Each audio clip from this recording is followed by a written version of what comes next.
Good morning my dear students. Last class में हम विभाजित अंतर के बारे में पढ़ रहे थे और उसके रिगार्डिंग 3 से 4 रिजल्ट्स देखे हैं। उनमें से 1-2 को अपन ने प्रूव भी किया है। आज की क्लास में एक और इम्पोर्टेंट रिजल्ट को प्रूव करने जा रहे हैं जो कि डिवाइडेड डिफरेंस पे आधारित है। तो उसका स्टेटमेंट देख लीजिए क्या है। स्टेटमेंट दिया हुआ है स्टूडेंट्स यहाँ पे कि n घात वाले बहुपद के nवें विभाजित अंतर अचर होते हैं। ये आपको दिखाना है। ओके, तो इसके लिए अपन क्या करते हैं स्टूडेंट्स, सबसे पहले एक n घात का फंक्शन लेते हैं। किस वेरिएबल में? x वेरिएबल में। ठीक है, और इस x के दो मान, दो बिंदु क्या हैं? X r m x r plus one है। मतलब ये आपकी जैसे मान लो ये इस लाइन पे x है, तो एक तो आपका क्या है? एक्स आर है और दूसरा क्या है? एक्स आर प्लस वन है। ओके, तो ये अपन यहाँ पे कंसिडर करते हैं कि फंक्शन है वो कितने घात का है? n घात का है। किस वेरिएबल में है? x वेरिएबल में है। और x के दो मान क्या हैं? X r m x r plus one है। ठीक है, अब अगर मान लो स्टूडेंट्स मैं आपसे कहूँ कि what is the divided difference, विभाजित अंतर क्या होगा एक्स आर और एक्स आर प्लस वन के लिए। ठीक है, तो आपका आंसर क्या होना चाहिए बताइए। मैंने कल की क्लास में बताया था, अगर आपको एफ ऑफ एक्स आर और एक्स आर प्लस वन के लिए देखना है रिजल्ट, तो आप थोड़ी देर के लिए एक्स आर को भूल जाइए, तो क्या बचेगा? F of x r plus one. फिर आप किसको भूल जाइए? एक्स आर प्लस वन को, तो क्या बचेगा? X r. तो f of x r plus one minus f of x r upon में क्या आता है? दोनों एलिमेंट्स का डिफरेंस, तो x r plus one minus x r. तो ये आपका x r plus one minus x r. कहने का मतलब जो डेफिनेशन होती है वो अप्लाई की है मैंने। प्रथम विभाजित अंतर किन बिंदुओं के लिए? एक्स आर और एक्स आर प्लस वन के लिए। ठीक है, अब देखिए फंक्शन आपने x की पावर n जैसा माना है, मतलब फंक्शन आपने क्या माना है? x की पावर n जैसा। अब अगर मैं x की जगह एक्स आर प्लस वन रखता हूँ तो क्या आ जाएगा? एक्स आर प्लस वन की पावर n। और अगर x की जगह एक्स आर रखता हूँ तो एक्स आर की पावर n आ जाएगा, बटे में x r plus one minus x r आ जाएगा। ठीक है स्टूडेंट्स, अब आपको एक रिजल्ट पता होगा कि a n minus b n upon a minus b.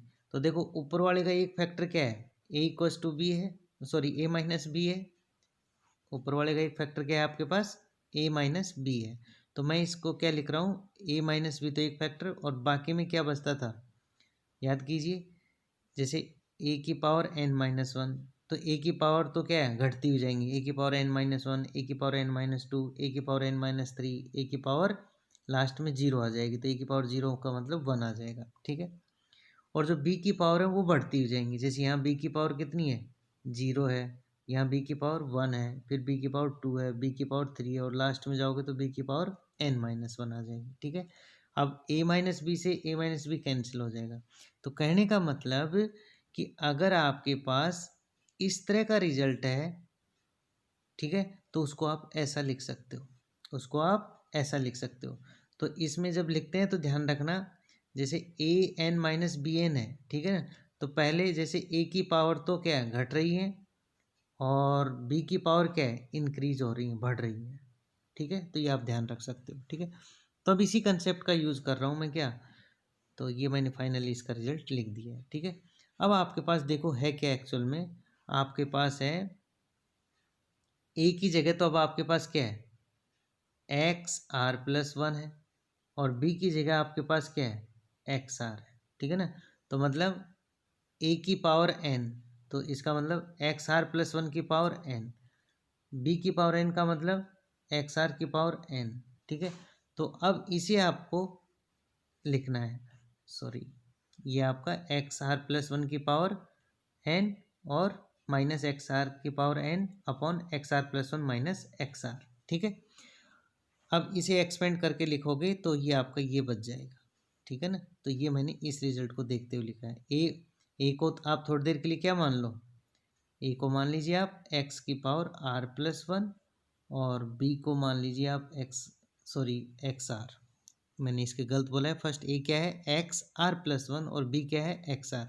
तो इसमें ए की जगह एक्स आर प्लस वन रखोगे, बी की जगह एक्स आर रखोगे, तो यही चीज़ आ जाएगी आपके पास। ठीक है, तो कुल मिला के सीधी सीधी बात ये है कि आपके पास एक्स आर और एक्स आर प्लस वन बिंदुओं का प्रथम विभाजित अंतर ये आ रहा है। ठीक है, अब आप इसमें बता सकते हो इसमें जो वेरिएबल एक्स आ रहा है उसकी घात कितनी आ रही है मैक्सिमम n-1। यहाँ पे घात कितनी है बताओ n-1। क्यों? एक्स आर प्लस वन की घात तो कितनी है n-2 और एक्स आर की घात कितनी है 1 है। तो टोटल इस पद में घात कितनी हो जाएगी? सॉरी ये +1 है तो ये टोटल घात n-1, मतलब इस पद की घात n-1 है, इस पद की घात n-1 है, इस पद की घात n-1 है और लास्ट वाले पद की घात भी n-1 है। मतलब एक्स आर और एक्स आर प्लस वन बिंदुओं का प्रथम विभाजित अंतर आ रहा है कितनी घात का? n-1 घात का। कितनी घात का? n-1 घात का। ठीक है, दो बिंदुओं के लिए। ठीक है, अब जरा देखिए नेक्स्ट डिस्कस करते हैं। यदि तीन बिंदु आ जाएं x r plus one, x r plus two, तब क्या होगा? तो आप यहाँ पे क्या लिखोगे? ये तीन बिंदुओं का मतलब द्वितीय विभाजित अंतर निकाल रहे हो आप, सेकंड डिवाइडेड डिफरेंस निकाल रहे हो। ठीक है, तो तीन बिंदुओं के लिए मैंने कैसे बताया था कि अगर आपको इसको लिखना है तो पहले एक्स आर को भूल जाइए, बाकी के लिए फंक्शन आ जाएगा, और फिर लास्ट वाला भूल जाइए, शुरू के दो के लिए फंक्शन आ जाएगा। ये आ गया, और बटे में इन पॉइंट्स का अंतर, इन पॉइंट्स का अंतर, तो x r plus two minus x r आ जाएगा। ठीक है, अब याद कीजिए कल भी क्लास में एक ऐसा क्वेश्चन लिया था, तो मैंने ये जो बटे वाली चीज़ है इसको तो बाहर रखा, ठीक है, और इनसाइड ये रखा। ठीक है, अब ये एक्चुअल में क्या है आपको पता है? ये एक्चुअल में क्या है? ये प्रथम विभाजित अंतर है किन किन बिंदुओं का? एक्स आर प्लस वन और एक्स आर प्लस टू का। ये क्या है? प्रथम विभाजित अंतर है किन किन बिंदुओं का? एक्स आर और एक्स आर प्लस वन का। ठीक है, तो इस पे आप प्रथम विभाजित अंतर की डेफिनेशन लगा दो तो ये आ जाएगा। बोलो आएगा या नहीं आएगा? एक्स आर प्लस टू की power n minus x r plus one n upon x r plus two minus x r plus one. ठीक है, ऐसे ही यहाँ पे एक्स आर और एक्स आर प्लस वन बिंदुओं के लिए प्रथम विभाजित अंतर की परिभाषा से ये रिजल्ट आ जाएगा। ठीक है, ओके। अब याद कीजिए यहाँ पे ये आ गया आपके पास, यहाँ पे ए क्या है?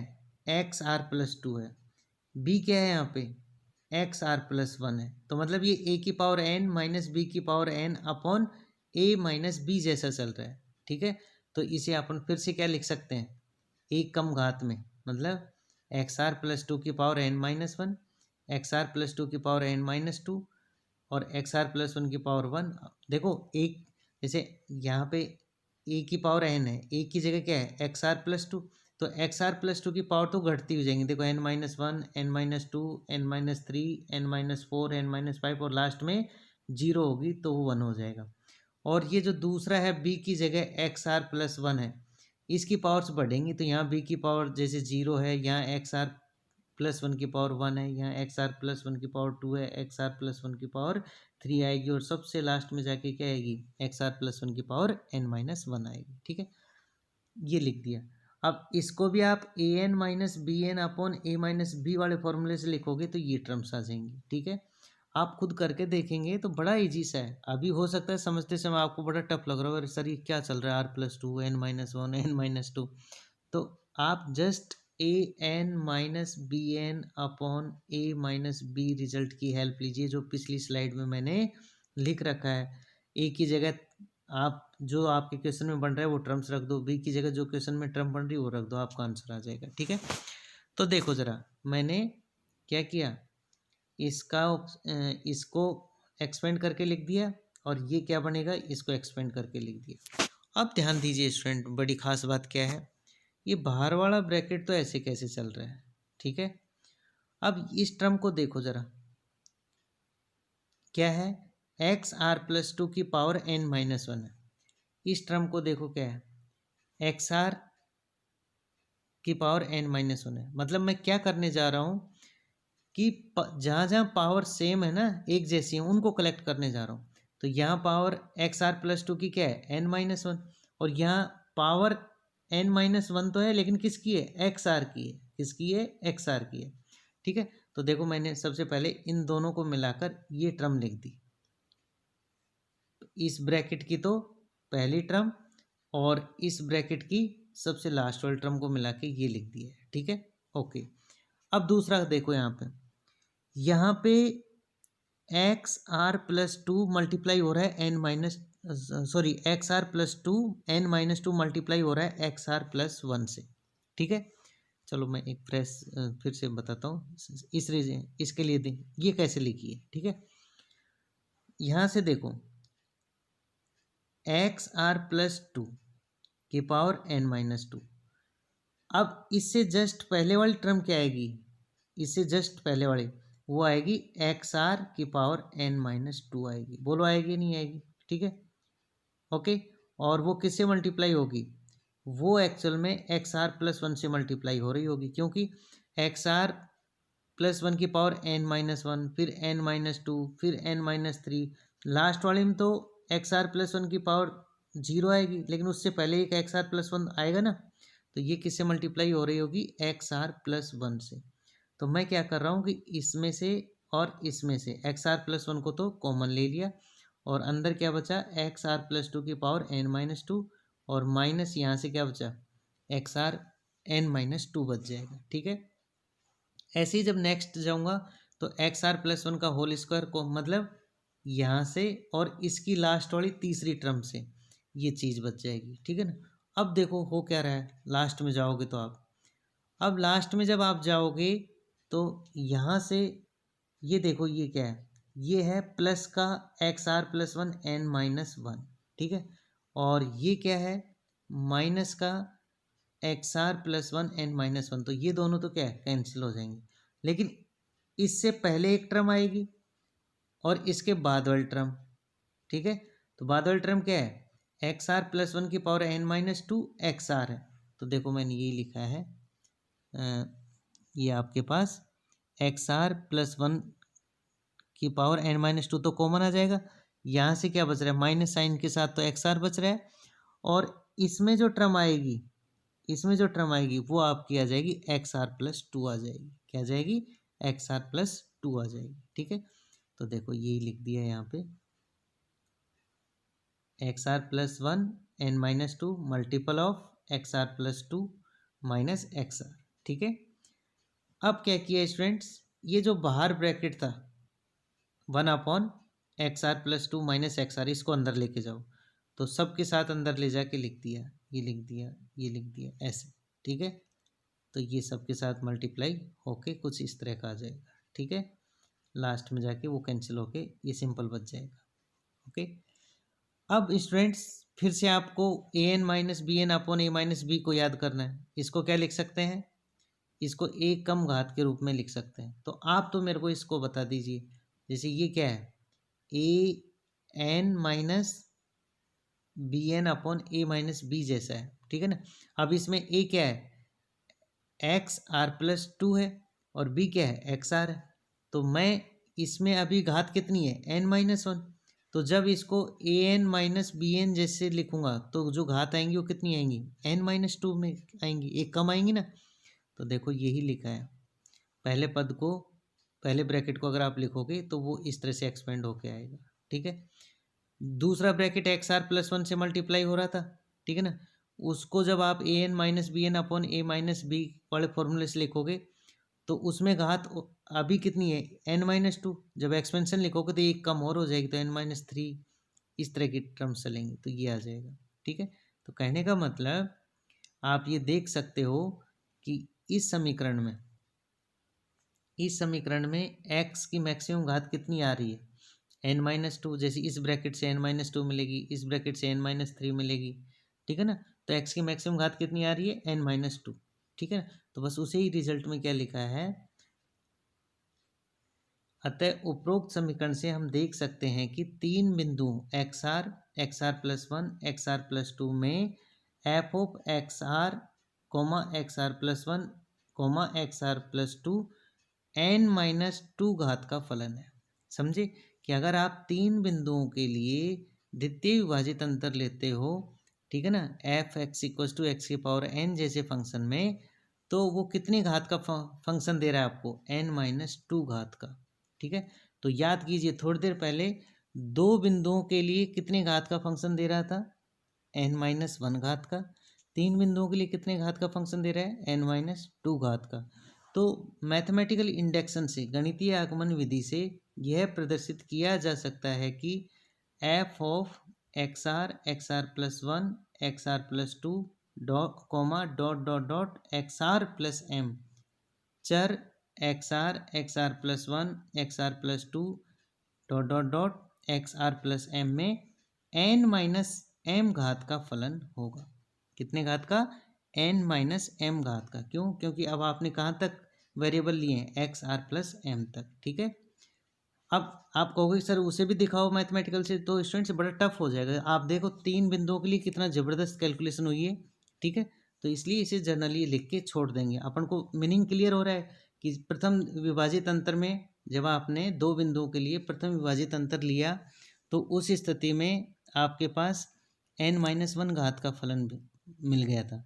जब आपने द्वितीय विभाजित अंतर लिया है तो आपको कितने घात का फंक्शन मिल गया, दो घात n-2 घात का फलन मिल गया। ठीक है, तो ऐसे ही अगर आप कौन सा अंतर ले रहे हो, r+m वो अंतर ले रहे हो, तो आपको कुछ इस तरह का रिजल्ट दिखाई देगा। ठीक है, तो अब आप देखिए,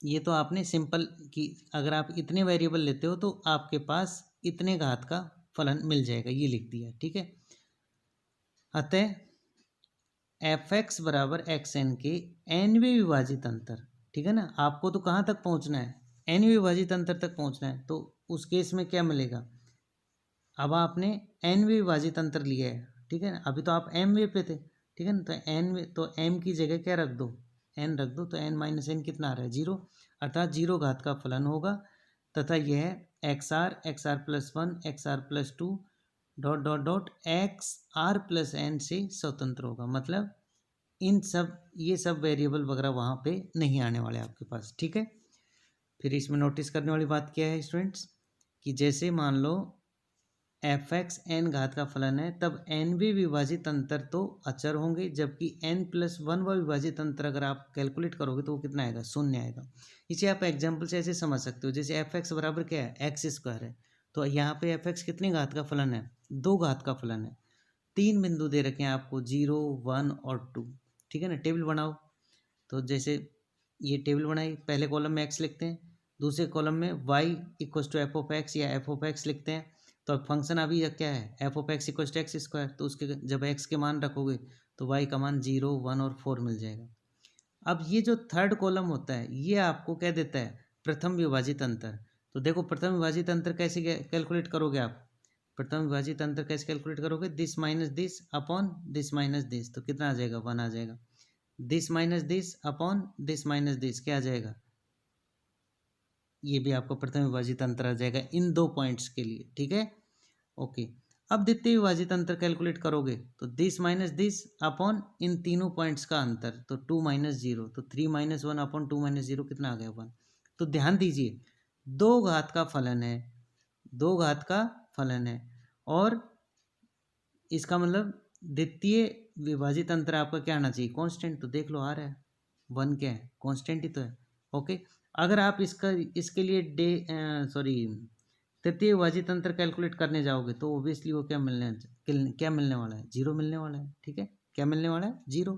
ओके, तो बस वो यही कहना चाह रहा था कि अगर f(x) n घात का फलन है तो n विभाजित अंतर आपके क्या होंगे, कांस्टेंट होंगे, और अगर उससे ज़्यादा n+1 n+2 n+3 इस तरह का विभाजित अंतर अगर आप कैलकुलेट करते हो तो वो 0 में चला जाएगा। ठीक है, फिर उसके बाद स्टूडेंट जैसे आपने पुराने चैप्टर्स में forward difference, backward difference, shift operator, okay, differential operator, इनमें जैसे रिलेशन फाइंड आउट किए थे ना, ऐसे ही आप यहाँ भी रिलेशन फाइंड आउट कर सकते हो। तो यहाँ पे एक इम्पोर्टेंट आर्टिकल है जो RU एग्जाम के हिसाब से इम्पोर्टेंट है, आया हुआ है पहले भी। ठीक है ना, तो ये आर्टिकल क्या कहता है आपसे कि जब x के समान अंतराल के लिए अग्रांतर तथा विभाजित अंतर में, ये है आपका, जब x के मान समान अंतराल पर हों तो अग्रांतर एवं विभाजित अंतर में संबंध, आप हेडिंग को सही कर लीजिएगा कि जब x के मान समान अंतराल पर दिए गए हैं तो उस स्थिति में अग्रांतर मतलब डेल और विभाजित अंतर मतलब इसमें क्या रिलेशनशिप होती है वो आपको देखनी है, ठीक है ना। तो देखिए ज़रा, बड़ा सिंपल सा फैक्ट है, अगर आपको अग्रांतर और विभाजित अंतर की परिभाषा ही आती है तो आपका काम हो जाएगा।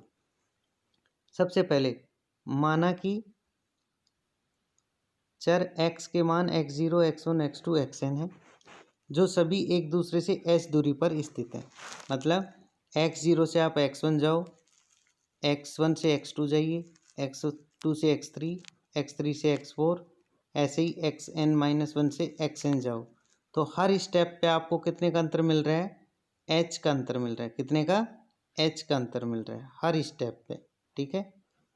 इसका मतलब क्या हुआ कि अगर आप x1 माइनस x0 कैलकुलेट करोगे तो क्या आएगा? h आएगा। x2 माइनस x1 कैलकुलेट करोगे तो क्या आएगा? h आएगा। और xn-1 कैलकुलेट करोगे तो वो भी क्या आएगा? h आएगा। अच्छा, एक सुविधा के लिए मैं आपको यही बता दूं वरना स्टूडेंट्स गलती करते हैं। जैसे x1 माइनस x0 का अंतर तो कितना है? h है। मैं कहूँ कि x2 माइनस x0 का अंतर कितना है तो ज़्यादातर स्टूडेंट्स आंसर देंगे h। No, it will be 2h। आप x2 से x0 का अंतर निकाल रहे हो, x2 से x0 का अंतर निकाल रहे हो तो कितना? h यहाँ से, h यहाँ से, तो कितना अंतर है? 2h का अंतर होगा, ठीक है। ऐसे ही मैं कहूँ कि x3 माइनस x0 का अंतर बताइए तो आपका आंसर होना चाहिए 3h, ना कि h। ओके, h तो तब आएगा जब लगातार पॉइंट्स ले रहे हो। तो बताओ x2 और x0 लगातार पॉइंट है क्या? नहीं है। तो इसका मतलब इसको ध्यान रखना, x2 माइनस x0 2h और x3 माइनस x0 3h आएगा, ठीक है। अब अग्रांतर की परिभाषा से, जैसे मैंने x0 पॉइंट पे अग्रांतर निकाला है, फर्स्ट फॉरवर्ड डिफरेंस, तो डेफिनेशन क्या होती है? f of x1 minus f of x0। इस पे डेल ऑपरेट कर दो तो ये तो डेल 2 f ऑफ x0 और ये इधर del f x1 minus del f of x0। एक बार फिर से डेल ऑपरेट कर दीजिए तो del cube f of x0 बराबर del 2 f of x1 minus del 2 f of x0 मिल जाएगा। इसे इक्वेशन नंबर फर्स्ट, ये सेकंड, ये थर्ड दीजिए, ठीक है। अब आगे आ जाइए आप विभाजित अंतर की परिभाषा से, ठीक है।